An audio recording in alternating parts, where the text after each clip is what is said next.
Hello and welcome to the fifth video in the Reclaim Your Supernatural Kingdom Identity series. I'm Randy Crane from Leaving Conformity Coaching.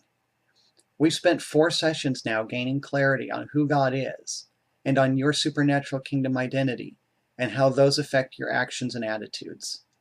You have value. You have worth. You have significance. Isn't that nice? You feel better about yourself and you can get on with life now, right? Not quite. Everything we've talked about so far requires changing and renewing our minds. But this isn't just to make you feel good about God or about yourself. We start from understanding who God is. Then we can start to grasp our supernatural kingdom identity in Him. We define words like success, significance, and value as He defines them. And then we begin to live that out in our actions and attitudes. And one way you can do that, which will affect virtually every other area of your life, is to define success properly. Success means different things to different people, so how do you define it? Not just the proper answer, not just the Christian answer. Be completely honest. This is between you and God. I can't hear you when you answer.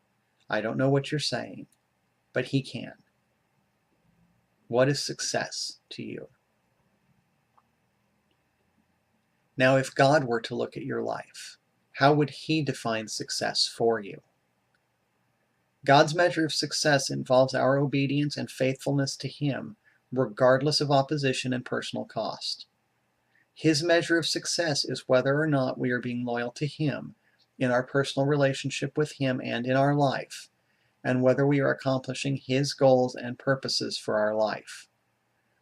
In John 17:4, Jesus prayed in one of the last things that we have recorded that He said, "I have brought you glory on earth by completing the work you gave me to do."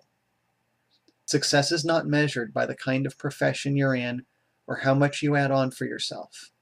Success is measured by how faithful you are toward His calling for you and in exercising the talents, gifts, skills, abilities, and passions that He's entrusted to you. John Maxwell said, "Success is knowing your purpose in life, growing to reach your maximum potential, and sowing seeds that benefit others." So how are you doing by that definition of success, and how close is that definition to yours? Now, of course, part of this success means identifying the calling and talents that He's given you, and then being a good steward of them. That may mean that you're successful by the common definitions too, but that's not the goal. Success is being who God made you to be and living faithfully in that. At times that may be easy, but at other times it may be very, very difficult. There will be challenges to overcome and maybe some hard decisions to make.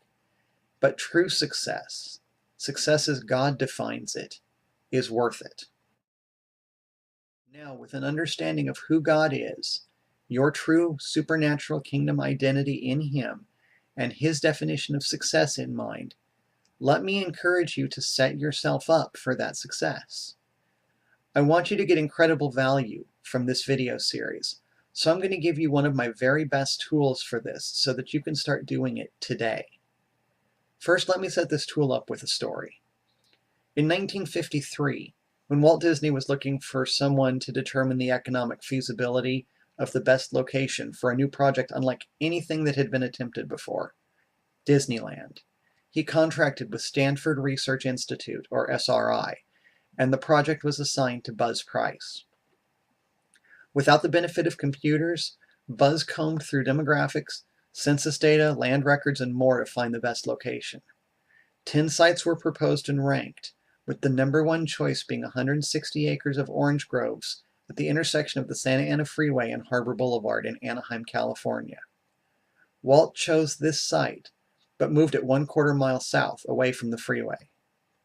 12 years later, Buzz and his team at SRI measured the center of gravity for the Southern California area, and it was found to be 4 miles from Sleeping Beauty Castle.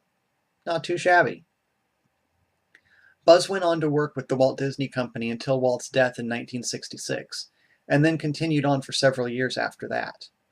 When Buzz was named a Disney legend in 2001, Michael Eisner said, Buzz Price was as much responsible for the success of the Walt Disney Company as anybody except Walt Disney himself, in that he worked with Walt not only on finding the sites of both Disneyland and Walt Disney World, but on many other new initiatives, like the 1964 New York World's Fair and the 1960 Winter Olympics in the Lake Tahoe area.